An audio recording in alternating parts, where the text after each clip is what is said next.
I knew I was in trouble the second Dante Romero crouched down to my 6-year-old's level, handed her a fortune in candy, and told me, not asked, told me, to come back alone.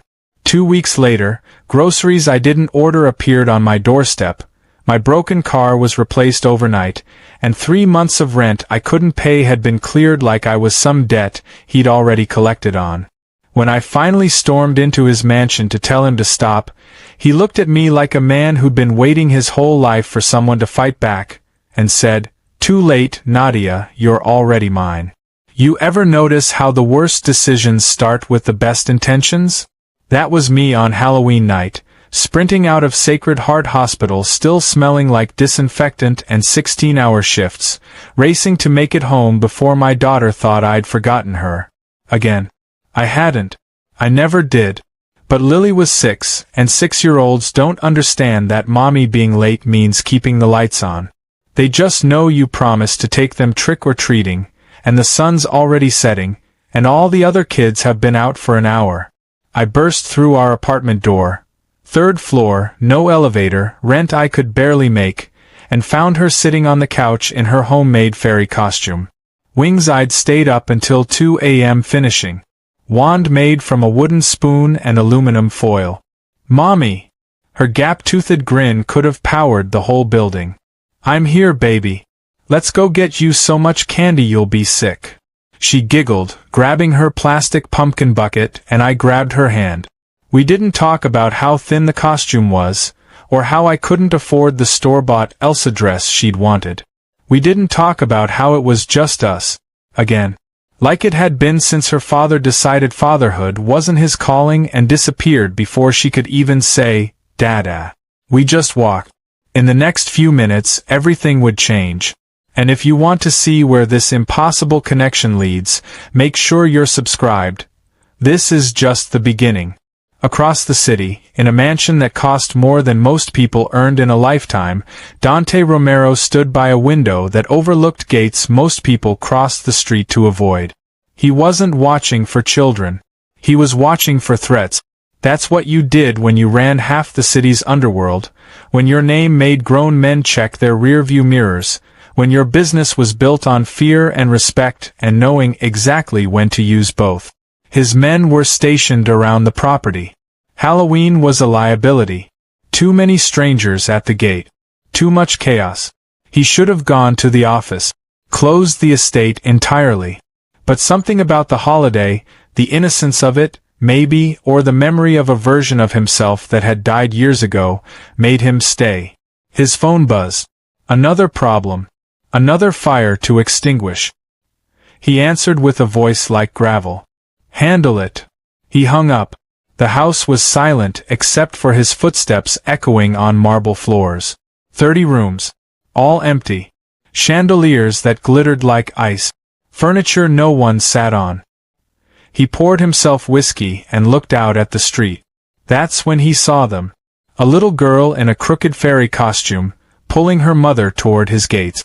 He didn't know it yet, but his entire world was about to be rewritten by a 6-year-old who just wanted candy.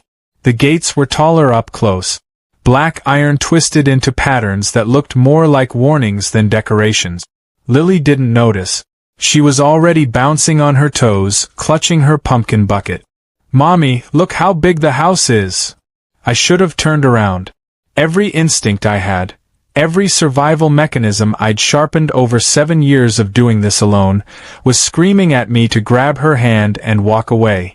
But she was already skipping up the marble step. Lily, wait. Too late. She pressed the doorbell. It echoed like a church bell. Deep. Expensive. Final. My heart hammered against my ribs. I moved up the steps, reaching for her shoulder, ready to pull her back and run. The door opened, and the man standing there didn't look like a monster. He looked like every warning your mother ever gave you, wrapped in a perfectly tailored black shirt and eyes that could calculate your worth in seconds. Tall. Maybe 6'2". Dark hair, slight silver at the temples. A jawline sharp enough to cut and a scar, faint but there, just below his left cheekbone. But it was his eyes that stopped me cold. Dark. Unreadable.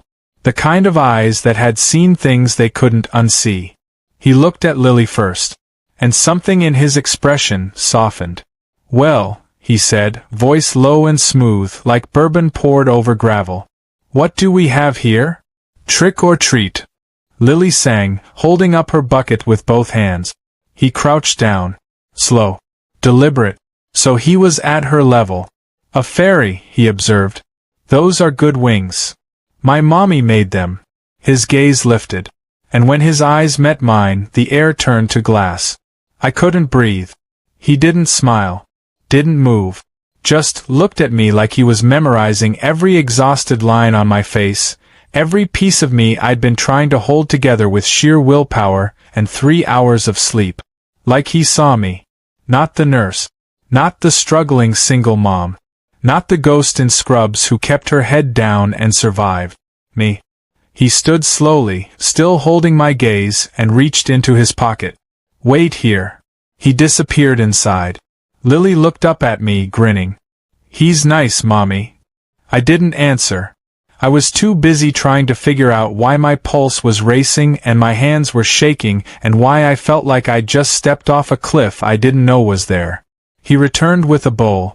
Not a bowl, a crystal serving dish, filled with full-size candy bars, the expensive kind.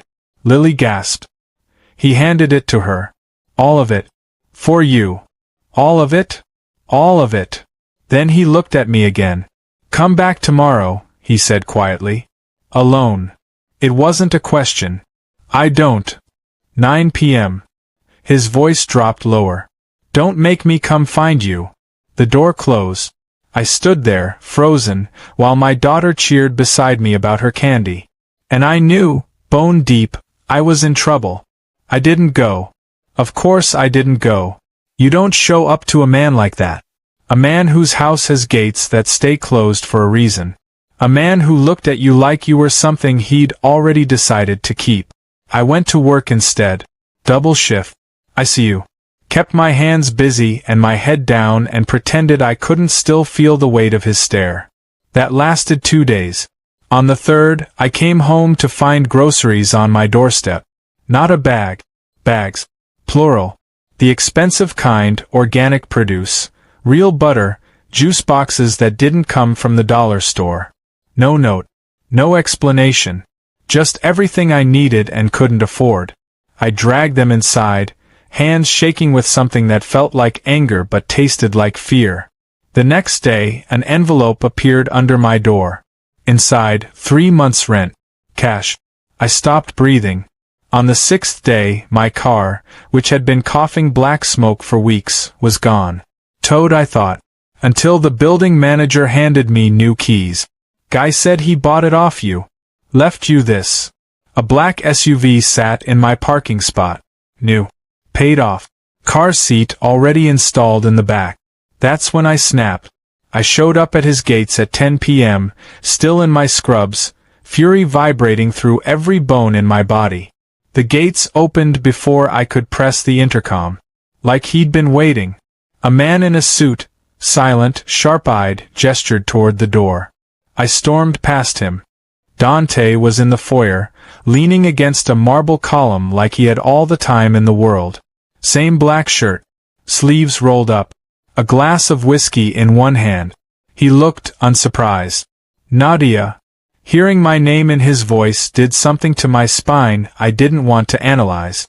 "Stop," I bit out. "Stop what?" "This. All of it. The groceries. The money. The car. I don't need your charity." He took a slow sip, eyes never leaving mine. "It's not charity." "Then what is it?" He set the glass down. Stepped closer. Close enough that I could smell him. Cedar and smoke and something dark I couldn't name.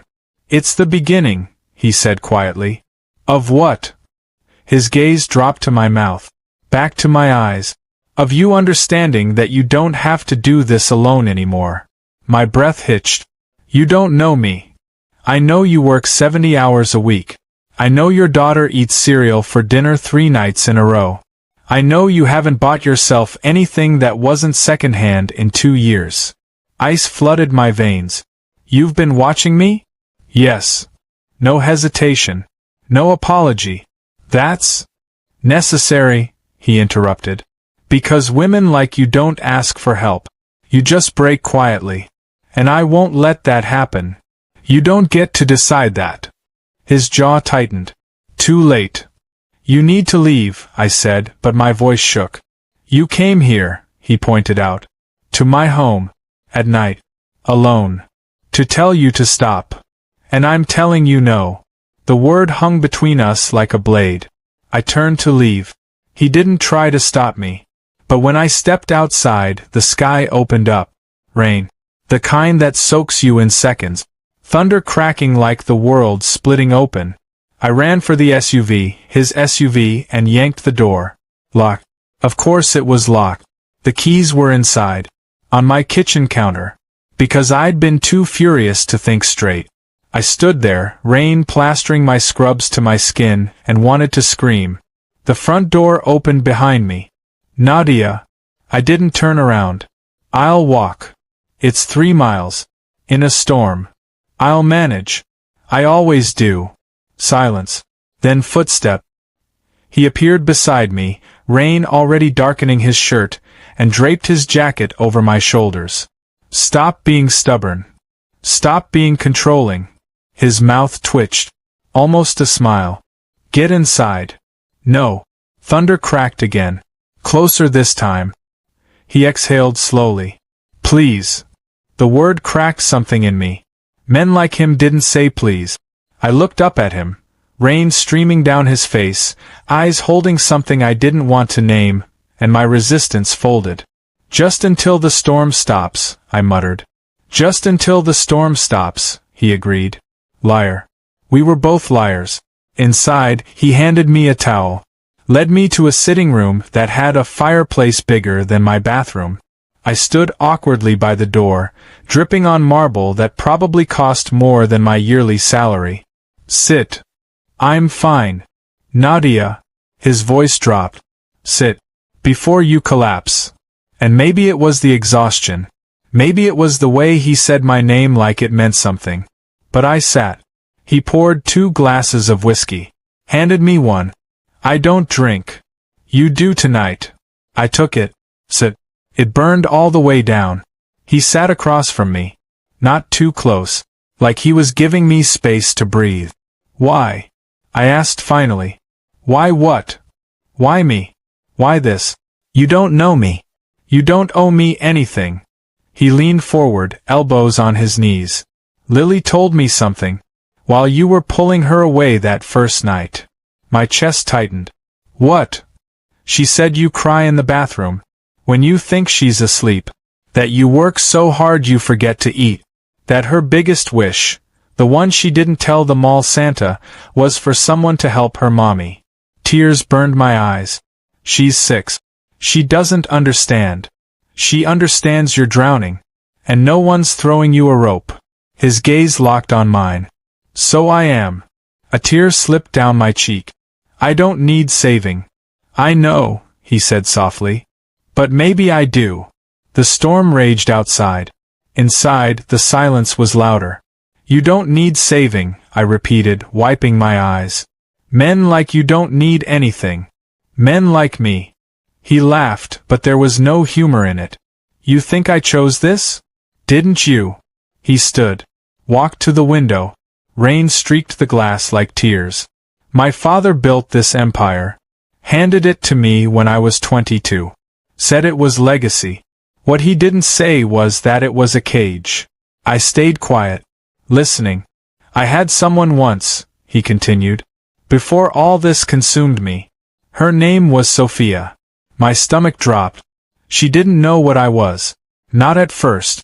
By the time she found out, she was already in too deep. Already pregnant. Oh God. They took her, his voice went flat. Rival family. Tried to use her as leverage. I got there too late. The room tilted. Dante. She was 24. Our daughter didn't even have a name yet. He turned. His eyes were hollow. So when you ask why you, it's because I've spent 10 years building walls. And your daughter walked up to my door dressed as a fairy and smiled at me like I was human. Like I could be. I stood. Crossed the room before I could stop myself. I'm so sorry. Don't be.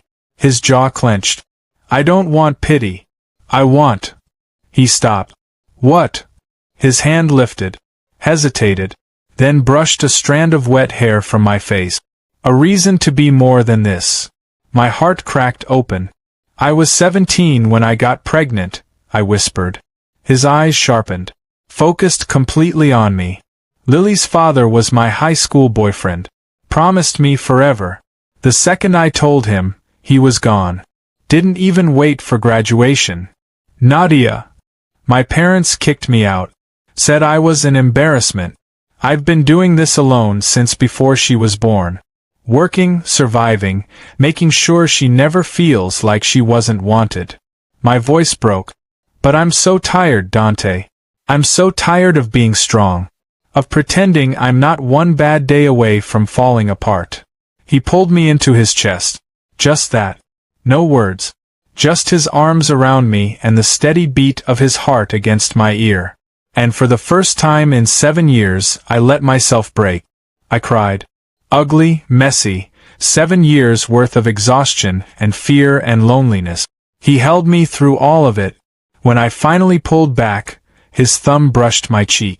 No one leaves you again, he said quietly. Not while I'm breathing. And God help me, I believed him. The storm passed. But Dante didn't. He showed up 3 days later with takeout. Thai food. The expensive kind with actual vegetables and meat that didn't come from a freezer. Lily opened the door and shrieked. Mr. Dante. She'd decided that's what she was calling him. He didn't correct her. Hello, little fairy. He held up the bags. I brought dinner.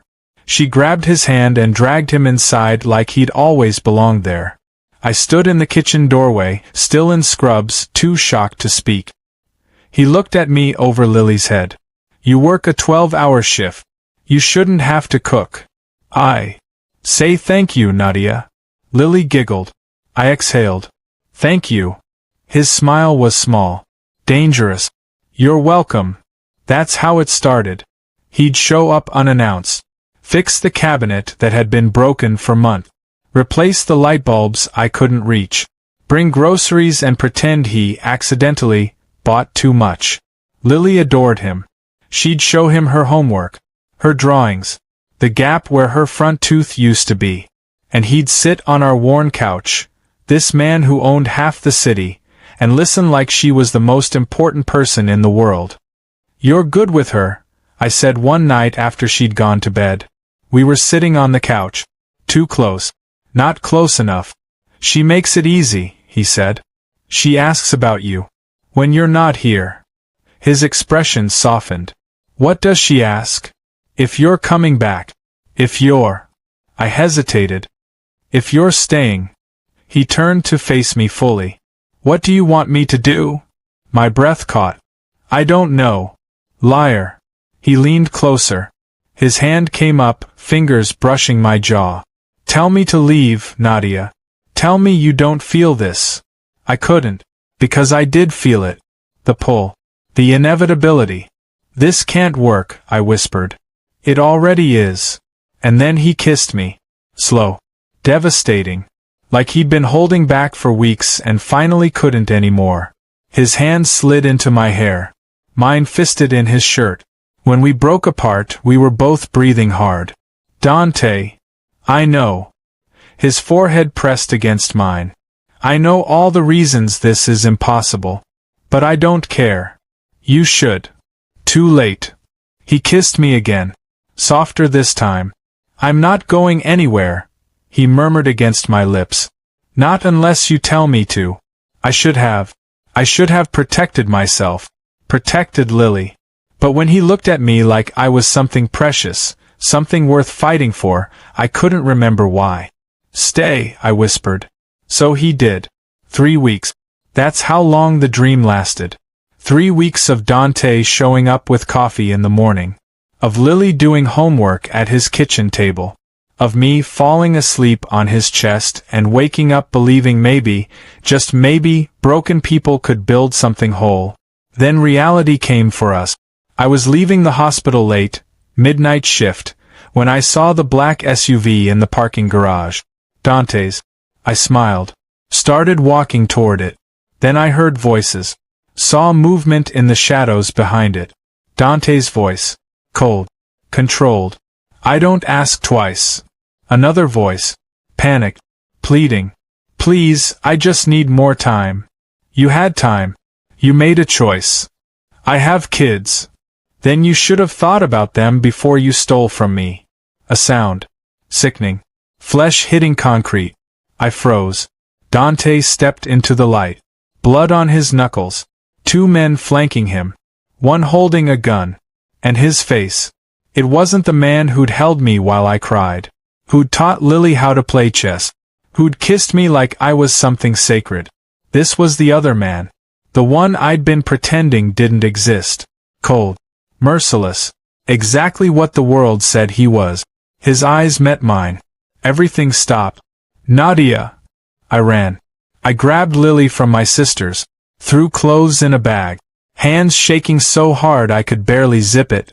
My phone rang. Dante. I didn't answer. It rang again. Again. Again. Finally, a text. Let me explain. I blocked the number. Another text. Different number. Please. I turned off my phone. He didn't come after me. I'd expected it. Expected the door to crash open. Expected him to drag me back and tell me I didn't get to leave. But he didn't. The days bled into each other. I took extra shift. Avoided sleep. Every time I closed my eyes I saw blood on his hands. Lily cried for him. Where's Mr. Dante? He's busy, baby. Did we make him mad? My heart shattered. No. No, sweetheart. It's not your fault. But she stopped smiling. Stopped eating. And I hated him for that. Hated him for making her love him.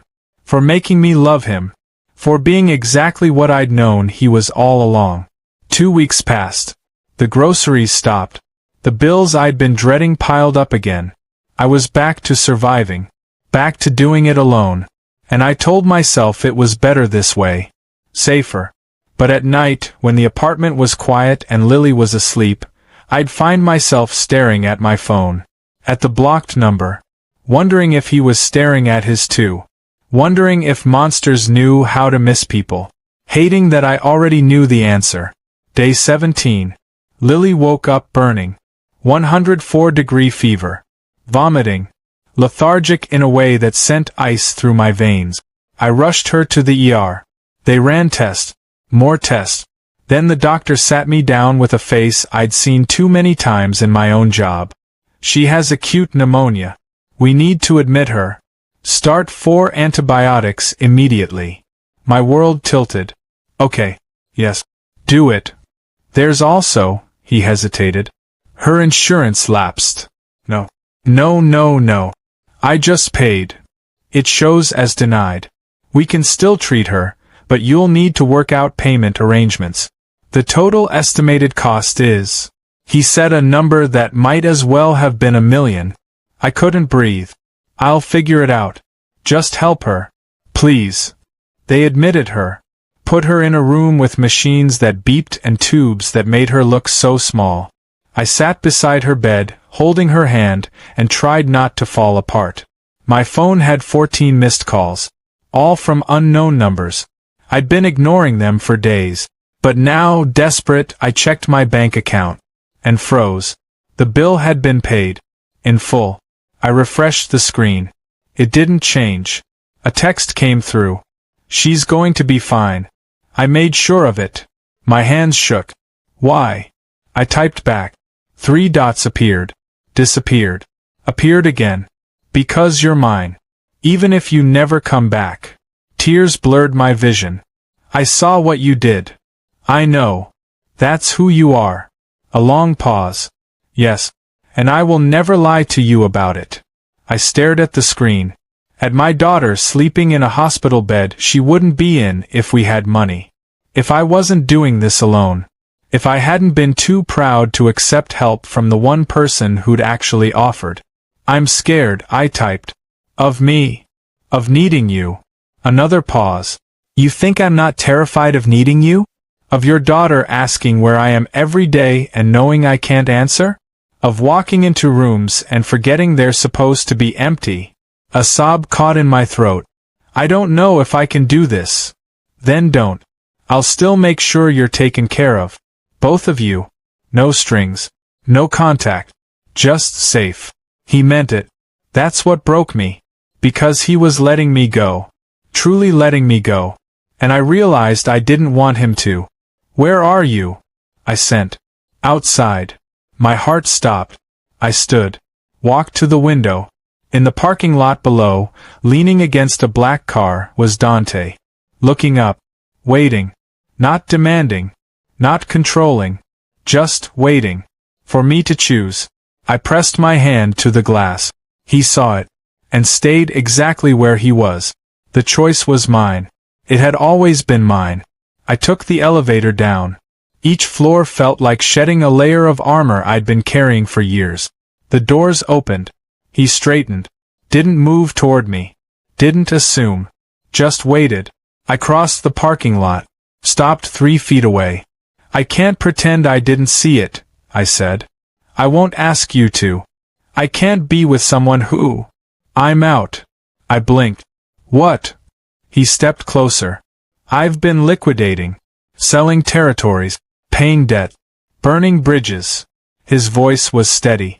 Certain. It'll take 6 months to untangle completely. But I'm done, Nadia. I'm done being that man. Why? Because she asked me what I do for work. His voice cracked. And I couldn't answer her. Because the truth would make her afraid of me. Tears spilled down my cheeks. And you. He reached for my hand. Slow. Giving me time to pull away. You looked at me like I was a monster. And I realized I'd rather die than see that look again. Dante. I can't erase what I've done. I can't be someone I'm not. But I can be better. For her. For you. His thumb brushed my knuckles. If you'll let me. I looked at this man. This dangerous, broken, impossible man and saw the truth. He wasn't my savior. He was just someone as shattered as me, trying to build something good from the wreckage. 6 months, I whispered. Hope flickered in his eyes. You'll wait. We'll wait. Together. He pulled me into his chest. Held me like I was the only thing keeping him standing. I love you, he murmured into my hair. I know, I said. I love you too. God help me. He laughed. Kissed my forehead. Let's go see our girl. Our girl. Yeah. She was. 6 months later. Halloween. Lily stood on the porch of Dante's mansion, our mansion now, in a princess costume that actually came from a store. Ready? Dante asked, handing her the bowl. Full-size candy bars. Just like the first time. Ready, she chirped. The doorbell rang. She opened it to a crowd of neighborhood kids. Trick or treat. Dante crouched beside her, helping hand out candy, and I watched from the doorway. This man who'd once ruled through fear, now kneeling beside my daughter, making kids laugh. Lily looked back at me. Then at him. Daddy, can I give them too? He froze. So did I. She'd never called him that before. His eyes met mine. Shining. I nodded. He cleared his throat. Yeah, baby. Give them too. Later, after the kids were gone and Lily was asleep, we stood on the same porch where it all began. You okay? I asked. He pulled me close. I'm home, he said simply. And he was. We both were. We'd love to hear your thoughts on this beautiful love story. Let us know what you thought of this tale full of emotions and surprises. Tell us your name, where you're watching from, and rate this story from 0 to 10 if it touched your heart. And if you enjoyed the plot, don't forget to leave a like and subscribe to the channel so you don't miss the amazing new stories coming soon. See you next time.